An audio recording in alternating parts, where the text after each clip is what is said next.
여러분, 제가 밥 한 끼 대접하겠습니다 이렇게 이야기하는 거는요, 우리가 식구기 때문에 그래요. 여러분, 식구는 한솥밥을 먹는 사람을 식구라고 합니다. 교회 안에 영적인 가족으로서 한 말씀을 들고 한 말씀 안에서 우리의 신앙을 점검하면서 믿음의 삶을 키워가는 이런 영적인 가족일 뿐만 아니라, 또 오늘 예배 끝나고 나면 아래 내려가서 우리가 한 솥에서 지은 밥을 나눠 먹으면서 점심 식사를 나누죠.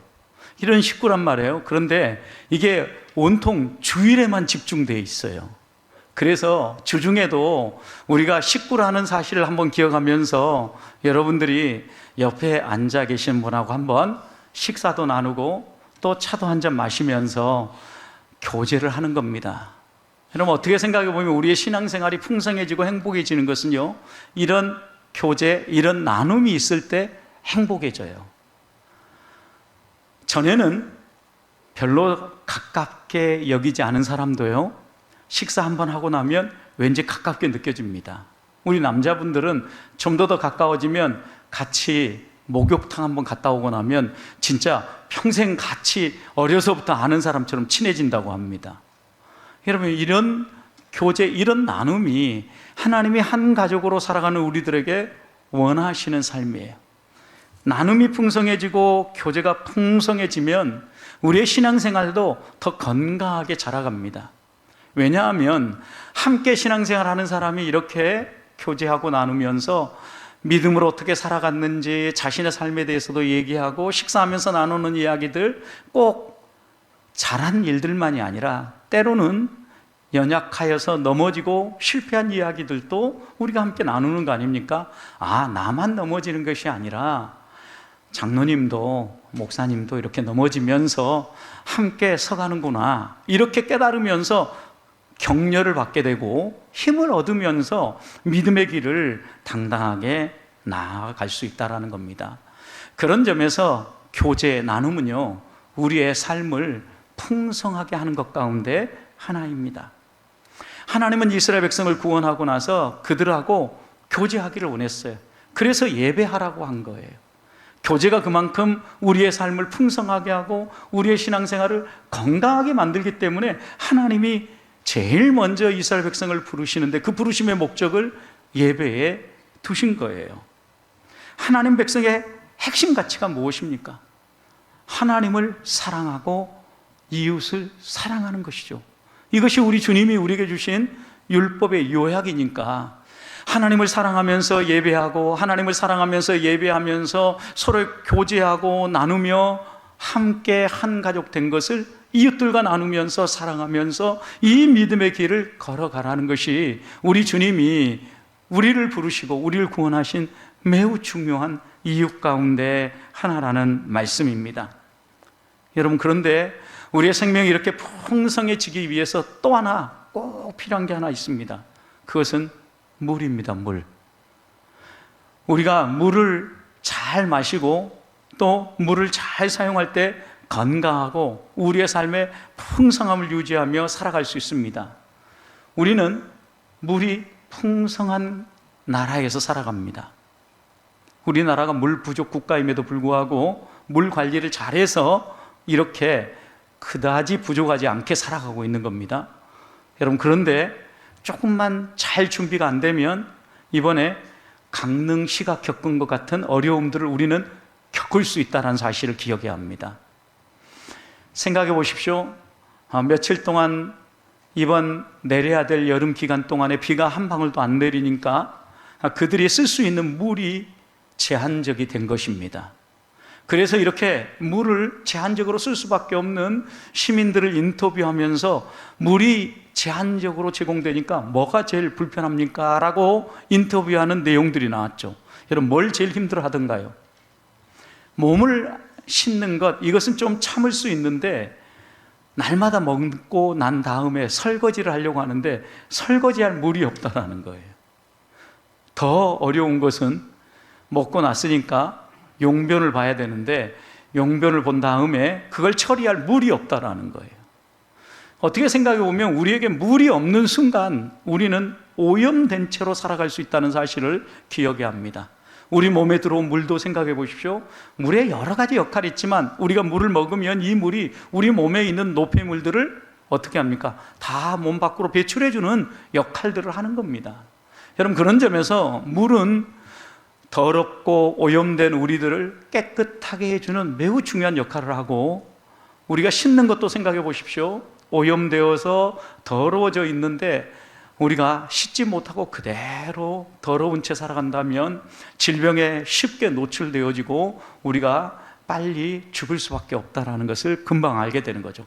그런 점에서 물은 우리의 생명과 뗄래야 뗄 수 없는 관계에 놓여 있는 겁니다.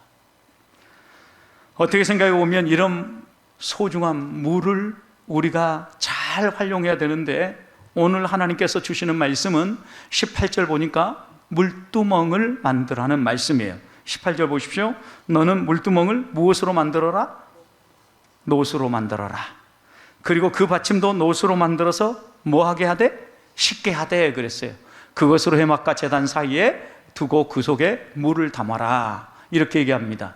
오늘은 물두멍에 대한 이야기입니다. 이 물두멍은 해막과 제단 사이에 있는 제사장이 하나님 앞에 나아갈 때마다 손발을 씻는 물을 담은 큰 세숫대와 같은 그릇이에요. 이게 물두멍입니다. 재료는 노수로 만든 것입니다. 여러분, 이것을 통하여서 우리 주님은 이 물두멍에 가서 씻으라고 이야기를 합니다. 씻는데 단순히 이게 위생상의 문제만이 아니라 생명과 연관되어 있음을 분명히 말씀합니다. 씻으라고 이야기를 하는데 20절, 21절 말씀을 보면 씻어 죽기를 면해라, 이렇게 얘기하거든요. 그러니까 씻는 것은 하나님께서 우리에게 주신 매우 중요한 이유가 있는데, 생명을 유지하되 더 풍성하게 유지하는데 꼭 필요하다라는 거예요. 자, 그렇다고 하면 하나님께서 물두멍을 주시고 우리에게 씻으라고 하는데, 물두멍이 의미하는 바는 무엇일까요? 또 우리가 씻는다라는 것은 어떻게 씻는 것일까요? 오늘 본문 말씀 먼저 19절과 20절 말씀을 보십시오. 아론과 그의 아들들이 그 두멍에 수족을 씻되 그들이 회막에 들어갈 때 물로 씻어 죽기를 면할 것이요, 제단에 가까이 가서 그 직분을 행하여 여호와 앞에 화제를 살을 때에도 그리할지니라. 여러분, 여기에서 반복하는 단어가 하나 있습니다. 씻어라. 씻어 죽기를 면해라, 이렇게 얘기하죠. 두멍에서 수족을 씻되 해막에 들어갈 때 물로 씻어서 죽기를 면하고, 또 화제를 사르며 하나님 앞에 제사장의 직무를 감당할 때 그리할지니라, 씻어서 죽기를 면할지니라, 이렇게 얘기하는 거죠. 제일 먼저 하나님은 우리에게 물두멍에 나아가서 반복적으로 씻어라 얘기하는 거죠. 하나님 앞에 나아갈 때, 화제를 드릴 때 하나님 앞에 계속해서 이 물두멍에서 씻으라고 이야기를 하는데, 여러분, 하나님 앞에 예배자로 나아갈 때 모든 사람은요, 예배당에 들어가기 전에, 성전에 들어가기 전에 먼저 씻었어요. 성전에 들어가기 전에 씻어야 되는데, 그들은 죄를 자복하고 그 죄를 동물들에게 전가하고 그 동물들은 잡고, 제사장은 우슬초에다 물을 뿌려서 사람들에게 뿌린 거예요. 그러면 씻음을 입고 예배당 안으로, 성전 안으로 들어갈 수 있었던 겁니다. 여러분, 그런 점에서 예배당 안으로 들어온 사람들은요, 이미 씻은 사람들이에요. 그런데 오늘 본문의 말씀을 보면 예배당 안에 들어온 사람이죠. 성전 안에, 해막 안에 들어온 사람들이 또다시 물두멍에서 씻으라고 이야기를 하는 겁니다. 제사장도 마찬가지입니다. 제사장도 이미 들어오기 전에 이미 씻었는데 이 물두멍에서 또 씻으라는 거예요. 그러니까 하나님 앞에 나아갈 때 있잖아요, 제일 먼저 우리가 씻어야 하나님 앞에 나아갈 수 있는데, 미리 이렇게 씻고 들어가는 것을 우리는 거듭남, 죄를 씻음, 하나님 앞에 거듭남과 구속으로 본다고 하면, 물두멍 앞에 나아가서 날마다 씻는 것은 우리가 일상생활을 하면서 짓는 죄를 씻는 것에 비유한다고 말할 수 있습니다. 요한복음 13장에 보면 예수님께서 최후 만찬식을 하기 전에 허리에 수건을 두르고 이 만찬석에서 제자들의 발을 씻겨주지 않습니까? 그러면서 예수님은 제자들에게 너희도 이와 같이 서로 씻겨줘라 라고 이렇게 얘기하네요. 씻으라고 이야기를 합니다. 그런데 허리에 수건을 두르고 제자들의 발을 하나하나 씻어줄 때 베드로 순서가 되어졌을 때 베드로는 사양합니다. 제발 씻으시면 안 됩니다. 어떻게 선생님이 제 발을 씻을 수 있습니까? 안 씻고 싶습니다. 이렇게 얘기한 거죠. 그때 예수님께서 뭐라고 대답하십니까? 야, 너 발 안 씻으면 너하고 나하고 아무 상관도 없어. 이렇게 얘기하신 거예요. 그러니까 어떻게 합니까? 그때 발을 씻는 것만이 아니라 주님, 머리도 씻겨주시고 얼굴도 씻겨주시고 손도 씻겨주시고 이왕이면 더 많이 씻겨주세요. 왜냐하면 주님과 더 상관이 있고 더 친밀한 교제를 나눈 사람이 되고 싶습니다. 이렇게 얘기한 거예요. 그러자 우리 주님이 대답했습니다. 요한복음 13장 10절입니다.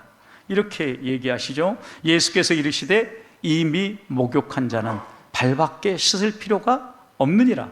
온몸이 깨끗하니라. 너희가 깨끗하나 다는 아니다. 가론 유다를 얘기한 거죠. 여러분, 그런데 여기에 목욕한 자와 그 다음 발을 씻어야 될 사람은 구분한 거죠. 이미 목욕했다 이거예요. 여러분, 여기에서 이미 목욕한 사람이 누굴까요? 여러분, 예수님을 개인의 구주로 영접하고 거듭나서 믿음의 길을 걸어가는 사람을 이미 목욕한 사람이라고 한다면, 우리 주님이 계속해서 발을 씻겨라, 너희도 이렇게 씻겨줘라, 발을 씻는다는 의미는 물두멍 앞에 나가서 우리의 죄를 자백하고 우리의 죄를, 일상생활 가운데 지은 죄를 계속해서 씻는다는 의미로 해석해 볼 수 있어요. 여러분, 그런 점에서 물두멍 앞에 나아가서 씻는다라는 것은요, 한 번만 씻는 것이 아니라 계속해서 씻는다라는 거예요. 여러분, 우리가 하나님 앞에 나아가서 씻을 때 계속해서 씻음으로 생명을 보존할 수 있다는 사실을 잊지 말아야 합니다. 분명히 우리의 구원은 예수 그리스도 십자가의 구속으로 말미암아 구원을 얻은 거예요. 그런데 이 구원이 확실히 우리 가운데 드러나고 내가 이 믿음의 길을 계속 걸어가는 것은 날마다 십자가 앞에 서는 거예요. 십자가 구속의 보혈을 생각하면서 내가 지은 죄들을 자백하고 하나님 앞에서 깨끗하게 살아가고자 하늘의 은혜를 구할 때 우리들의 이 생명이 유지되어지고 더 풍성하게 드러난다는 거죠. 단지 그것이 입술의 고백이 아니라 마음에서 우러나오는 진정성 있는 신앙 고백이 되어져서 거듭남의 열매들이 우리의 삶의 깨끗함으로 맺혀진다는 말씀입니다. 그래서 우리는 물두멍 앞에 설 때마다, 우리 주님의 십자가 보혈을 볼 때마다 내가 죄인이라는 사실을 기억해야 합니다. 우리는 예수 그리스도의 십자가의 보혈로 깨끗하다라고 의롭다라고 칭해졌지만 여전히 죄가 있는 죄인들입니다. 매일 하나님 앞에 나아가서 우리가 지은 자범죄, 날마다 생활하면서 지은 범죄한 죄들을 자백해야 합니다. 그럴 때 우리는 우리의 육체의 정욕을 씻어내고 하나님 앞에서 하나님의 백성으로 살아갈 수 있다는 말씀입니다. 사랑하는 성도 여러분, 하나님 앞에 나아갈 때마다 우리가 가져야 될 자세 가운데 하나는 우리 자신을 살펴 하나님 앞에서 계속해서 씻는 것입니다. 씻어서 죽기를 면하라고 하십니다. 하나님이 우리에게 주신 이 구속의 은혜 감사하면서 하나님의 말씀을 따라 좀 살아갑시다. 우리가 얼마나 오염되고 문제 있는 사람인가 생각해 보십시오. 우리는 선을 행하고 좋은 일을 하면서도 은근히 마음속에 기대합니다. 어떤 기대를요? 누가 조금 알아줬으면 좋겠다. 또 내가 이렇게 선하고 착한 일을 하는데 하나님이 이것 때문에 내가 소원하는 기도 제목 좀 들어줬으면 좋겠다. 이런 기대를 합니다. 여러분, 그런데 생각해 보십시오. 우리가 선을 행하고 좋은 일들을 행하면서 이웃과 나누는 중요한 이웃 가운데 하나는요, 이런 기대를 가지고 하는 게 아니에요. 이런 악한 생각을 가지고 하는 게 아니라고요. 하나님 우리에게 이미 베풀어 주시고 우리에게 이미 주신 그 구원의 은혜 감사하고 오늘을 살아가는 것도 덤이라는 걸 기억하면서 하나님 앞에서 우리가 아무 조건 없이 나누는 것이 헌신하는 거예요. 여러분, 그러기 때문에 우리는 선을 행하면서조차도 우리의 마음속에 부패한 본성을 가지고 악을 품는 사람들이에요.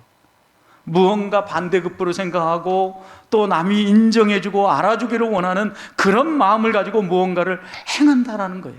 이런 우리의 마음들을 하나님 앞에서 씻어내고 또 씻어내야 죽기를 면하고 하나님의 사람으로 다듬어져 갈 수 있는데, 하나님 바로 이 일을 위하여서 우리에게 물두멍을 주셨다라는 게, 하나님 앞에 나아갈 때마다, 화제를 드릴 때마다, 그리고 하나님을 바라볼 때마다 십자가의 주님을 생각하면서 우리의 죄를 고백함으로 깨끗한 삶을 살아가는 주의 자녀들이 되시기를 주님의 이름으로 축복합니다. 그런데 여러분, 우리가 계속해서 씻다 보면 가끔 이런 생각이 들 때가 있습니다. 야, 정말 나는 구제불능이구나. 왜냐하면 이렇게 한번 내가 지은 죄에 대해서 회개하고 나면 다시 거기에서 또 안 넘어졌으면 좋겠는데 또 넘어진다라는 거예요. 그런데 이런 우리를 위해서 하나님이 오늘 말씀을 통하여 주신 교훈이 하나 있어요. 오늘 말씀을 보면 물두멍을 만들려고 하는데 다른 성전의 기구들은 다 크기를 가르쳐 주셨어요. 높이는 어떻게 해라, 너비는 어떻게 해라, 길이는 얼마로 해라, 이렇게 크기를 다 가르쳐 줬는데 오늘 본문 보세요. 물두멍에 대해서는 아무 말씀도 없으셔요. 나중에 솔로몬 성전 시대에서는 가르쳐 주시지만 적어도 이때 물두멍의 크기에 대해서는요, 한 말씀도 하지 않아요. 왜 그랬을까요, 여러분? 왜 물두멍의 크기를 가르쳐 주지 않았을까요? 첫 번째는요, 크기가 중요하지 않다라는 거죠. 물두멍이 크게 만들 수도 있고 적게 만들 수도 있는데 어떤 사람에게는 큰 물두멍이 필요하고 어떤 사람에게는 작은 물두멍이 필요하다는 거예요. 여러분, 물두멍에 싣는 거예요? 어떤 사람에게 작은 물두멍이 필요할까요? 작게 싣는 사람, 큰 물두멍이 필요한 사람, 많이 싣는 사람. 그렇죠? 여러 번 씻으려면 여러 번 큰 물이 필요할 거 아닙니까? 이 말은 다른 말로 표현하면 어떤 사람은요, 우리가 이 산을 살아가면서 하루에 3번 죄를 짓는 사람도 있지만 어떤 사람은 하루에 30번 죄를 짓는 사람도 있다는 거죠. 어떤 사람은 3번 씻을 물두멍이 필요하지만 어떤 사람은 30번 씻을 물두멍도 필요하다는 거예요. 크기를 그래서 제한하지 않으신 거예요. 전승에 의하면은 적어도 4명의 제사장이 손을 씻을 수 있을 정도의 크기로 만들었다. 그래서 약 20리터에서 20리터 플러스 마이너스 되는 정도의 그 물두멍을 만들었다라고 유대인들의 전승은 내려옵니다. 이유가 어땠든 간에 성경은 분명히 그 크기를 제시하지 않았다라는 이야기는 하나님께서는 우리가 반복적으로 씻을 때 너희가 자주 씻는다고 해서 뭐 하지 말라는 겁니까? 낙심하지 말라는 거예요. 지난주에 와서 하나님 저 죄인입니다 이렇게 고백했는데 이번 주에 와서 또 죄인입니다 고백하니까 진짜 내가 이거 뭐 하는 건지 모르겠다. 이것도 한두 번이면 말지 평생 사는 동안 반복해서 내가 이 짓만 하고 있구나 이런 생각이 들면 자기도 모르는 사이에 낙심이 들지 않습니까? 혹시 여러분 그런 생각 안 드셨습니까? 저는 자주 들어요. 왜냐? 하나님 앞에 용서를 구할 일들이 자주 나타나요.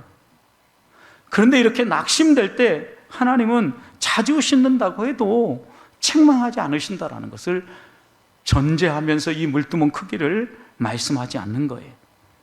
아무리 자주 넘어져도 언제든 나에게 나와라.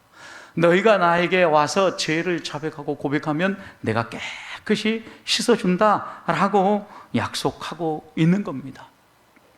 여러분, 그런데 이게 우리만의 일이 아니에요. 우리의 믿음의 대선배고 우리에게 나처럼 살아라, 나를 좀 보고 배워라, 나를 본받아라 당당하게 얘기했던 바울 사도를 여러분 생각해 보십시오. 내가 예수를 본받은 것처럼 너희도 나를 본받으라라고 얘기했는데 바울이 처음 믿었을 때가 아니라 복음을 막 전하서 그리고 또 어느 정도 신앙적으로도 신학적으로도 물이 올랐을 때 로마의 성도들에게 편지를 썼습니다. 그런데 로마의 성도들에게 편지를 쓰면서 로마서 7장 24절에서 이렇게 고백했습니다. 오호라, 나는 공고한 사람이라. 이 사망의 몸에서 누가 나를 건져내겠냐. 여러분, 이 고백이 왜 나온 겁니까? 자기의 몸을 가지고 하나님의 영광을 위해서 살고 싶거든요. 의의 병기로 하나님이 쓰시는 몸으로 드리고 싶거든요. 그런데 자꾸 이 몸을 불의의 병기로 드리는 겁니다. 그러니까 바울이 누가 이 사망으로부터 나를 건져낼 수 있겠느냐, 이 사망의 몸에서 육체에서 나를 건져주겠냐, 이렇게 탄식했던 거예요. 여러분, 그래서 바울이 선택한 길이 무엇입니까? 고린도전서 15장 31절 보면 이렇게 고백합니다. 형제들아, 내가 그리스도 예수 우리 주 안에서 가진 바 너희에 대한 나의 자랑을 두고 단언하는데 나는 날마다 죽노라. 나는 자랑이 없다. 유일한 자랑이 있다고 하면 나는 날마다 죽는 거다. 왜? 나는 공고한 심령이고 내 육체를 보면 아무런 소망이 없기 때문이다. 나는 날마다 가서 회개해도 다 씻어내지 못하는 인생이다. 이런 고백인 거죠, 여러분. 그런 바울도 그의 이 모든 죄들을 깨끗이 씻어내고 하나님의 백성으로, 하나님의 자녀로 살 수 있었던 것은 날마다 죽는 사람이었어요. 하나님 앞에서 나를 살피고 나는 죽고 내 안에 그리스도가 살아가도록 나를 내어드리는 것입니다. 여러분, 날마다 죽는 삶을 살기 위해서 우리에게 꼭 있어야 될 게 하나 있어요. 그게 무엇입니까? 죄 용서의 확신이에요. 우리가 비록 날마다 하나님 앞에 나가서 또 반복적으로 죄를 짓고 용서를 구한다 할지라도, 몇 번이고 반복해서 고백한다 할지라도 책망하지 아니하시고 용서해 주시는 하나님의 은혜가 있기 때문에 오늘 우리가 살아가는 거예요. 오늘 그 하나님의 은혜에 감사하면서 우리들도 하나님이 우리를 용서해 주심을 믿으십시다. 내 죄가 어떤 죄랄지라도 깨끗이 씻어준다는 걸 믿읍시다. 그리고 아울러 하나님 앞에 이렇게 좀 기도합시다. 하나님, 이제는 내 육체의 정욕이 나를 지배하지 아니하고 하나님의 소욕, 곧 성령의 소욕, 성령이 나를 지배하고 성령이 나를 이끌고 성령이 나를 이끌어가는 삶을 살게 해 주시옵소서 기도합시다. 다른 말로 표현하면, 하나님, 내가 성령의 감동 감화하신 가운데, 성령의 충만함 가운데 성령의 지배를 받으며 살게 해주십시오. 이 기도를 좀 하자라는 거예요. 제 용서의 확신에서 나 용서받았다라고 즐거워하고 끝날 게 아니라, 하나님, 내가 이 죄의 용서의 확신을 가지고 한 주를 살아가고 오늘 하루를 살아갈 때 성령에 사로잡혀서 살게 해주십시오. 성령의 지배를 받으며 살게 해주십시오. 그럴 때 우리들이 하나님 앞에서 좀 더 다듬어지고 깨끗하고 물두멍을 주신 그 의미를 살려내는 성도의 삶을 살지 않겠습니까? 오늘 하나님 앞에서 우리 자신을 돌아봅시다. 하나님이 반복해서 씻어라, 낙심하지 말고 회개해라, 이 얘기는 하루 종일 회개만 하라는 의미가 아닙니다. 하나님 앞에 회개할 때 책망하지 아니하시고 우리를 깨끗하게 용서해 주시는 하나님에 대한 확신, 제 용서의 확신을 가지고 성령의 충만함을 구하면서 하나님의 사람답게 살라는 당부의 말씀입니다. 그렇게 사시는 주의 자녀들이 되시기를 주님의 이름으로 축복합니다. 마지막으로 또 하나는 이 물두멍을 만드는데요, 물두멍을 노수로 만들려고 그랬죠. 이제 출애굽기 36장부터 38장까지 보면 성막에 쓸 기구들을 만들게 합니다. 36장에 보면 하나님께서 특별히 성령의 감동 감화하심으로 지혜와 총명을 던지피는 사람을 세우십니다. 성막 기구를 만들 사람으로 부살렐과 오홀리압을 따로 세우시죠. 하나님이 이렇게 따로 세워서 하나님의 사람으로 하나님 전에 쓸 도구들을 만들게 합니다. 그런데 하나님이 아무것도 주지 않고 만들라고 하지 않아요. 예를 들어서 제가 군생활 할 때는 그 군대는 정말 좋은 군대여가지고 100원 주고 라면 3개 사와라 이러는 군대였어요. 무슨 말인지 이해가 잘 안 되신지 모르겠습니다. 하여튼 100원을 줘도 라면은 3개는 사와야 되는 거예요. 하여튼 그때는. 그러니까 충분히 안 주고 이거 다 하라고 하는 이런 시대의 군생활을 했는데, 여러분, 하나님은 그렇게 하시는 분이 아니에요. 출애굽기 36장 7절 보면 이 성령이 충만한 사람 부살레가 오홀리압을 통하여서 성막 기구를 만들게 하는데 이렇게 얘기하셨어요. 있는 재료가 모든 일을 하기에 어땠어요? 넉넉했어요. 넉넉할 뿐만 아니라 어땠어요? 또 남음이 있었어요. 여러분, 모든 걸 만들기에 충분했다고요. 부족함이 없었다고요. 여러분, 그런데 36장부터 이제 성막의 기구들을 쭉 만드는데 38장에 가서 이 물두멍을 만드는 이야기가 나옵니다.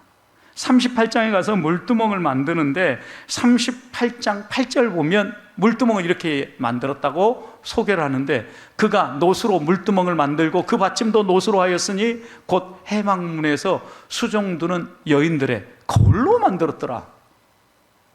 여러분, 이미 성막에서 쓸 성구들을 만들 재료는 하나님 어떻게 하셨어요? 충분히 주셨어요. 그러면 그 노수로 만들어야 될 거 아닙니까? 근데 뭐로 만들었다고요? 회막에서 수종들은 여인들의 무엇으로? 거울로. 여러분, 갑자기 이제 기구들을 쭉 만들다 보니까 노시 다 떨어져서 갑자기 노를 이렇게 가진 사람을 찾고 그러다 보니까 옆에 그 성막에 수종드는 여인들이 가지고 있는 옷이 있어서 내놔 이래가지고 만들었을까요? 왜요? 그렇다면 하나님이 이 36장 7절에서는 거짓말 하신 거잖아요. 남도록 주셨다겠는데 부족하면 말이 안 되잖아요. 하나님의 말씀이 분명히 맞다고 하면 이 물두멍을 만들 때 해막에서 수종을 드는 여인들의 거울로 만드는 데는 부족해서가 아니라 그 거울로 만들어야 하는 이유가 있으니까 이렇게 만들었을 거라는 거죠. 무슨 이유가 있을까요, 여러분? 이 당시는 거울이 흔한 시절이 아닙니다.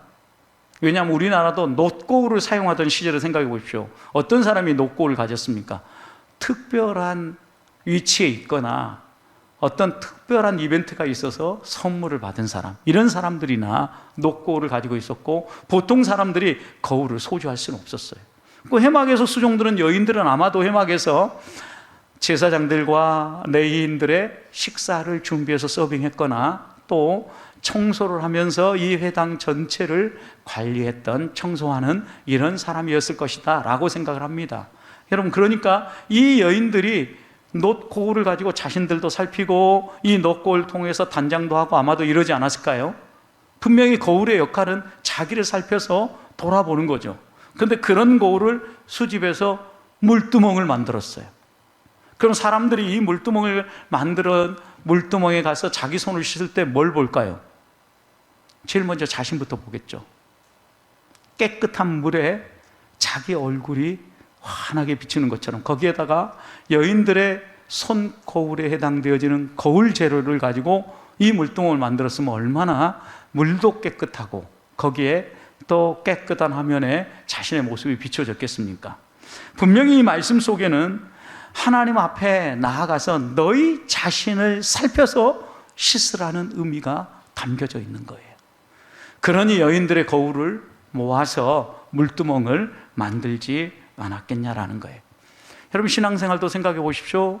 이 여인들은 혼자 그 손거울을 썼다면 자기만 보는 거울이 되었을 텐데 내어져서 물두멍을 만듦으로 이제는 성막 안에 나와서 제사하기 전에 모든 제사장들이 보고 살필 수 있는 물두멍이 되어진 거예요. 자기만 보던 거울이 여러 사람이 함께 볼 수 있는 거울이 되었다라는 거죠.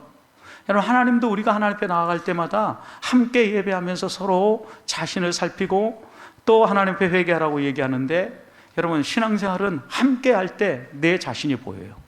나 혼자만 기도하고 찬송하고 말씀 보면 잘하는 것 같아요. 다 잘하는데 함께 예배하는 자리에 서 있어 보면 나보다 더 열정적으로 찬송하는 사람을 보면서 내 마음을 좀 다듬어야 되겠다라고 이렇게 배우게 되고요.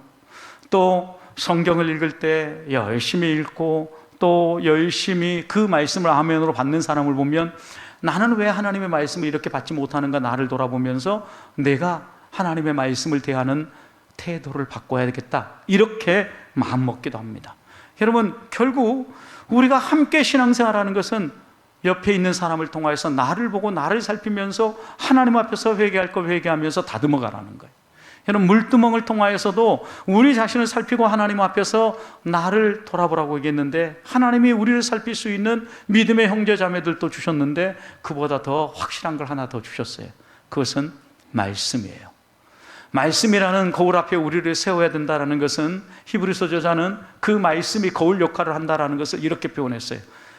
하나님의 말씀 앞에 벌거 벗은 것처럼 드러난다. 히브리서 4장 13절이죠. 하나님 앞에 드러나지 않을 것이 없다라는 거예요. 하나님이 지으신 것, 창조하고 피조하신 그 모든 것이 다 드러난다. 그런데 벌거벗은 것처럼 드러난다. 여러분, 이 얘기는 수치를 드러낸다는 의미가 아니잖아요. 벌거벗은 것처럼 드러난다는 의미는 무엇일까요? 오염되거나 가린거나 왜곡시키지 아니하고 정확하게 보여준다는 거죠. 무엇이요? 말씀이. 우리가 하나님의 말씀 앞에 서면 우리의 마음가짐이 어떤지, 하나님 앞에서 우리가 어떻게 살고 있는지 우리 자신에 대해서 명확하게 말씀은 보여준다는 거예요. 그래서 우리들에게 이 말씀 앞에 나오라고 이야기하는 거죠. 말씀 앞에 설 때 그 말씀이 우리의 마음을 드러내 보여주고 우리의 마음을 예리한 수술칼처럼 수술해서 심령과 관절과 골수를 찔러 쪼개면서 하나님의 사람으로 살아갈 수 있도록 인도해 주는 거죠. 그래서 우리는 말씀의 거울 앞에 날마다 서야 되는 거죠.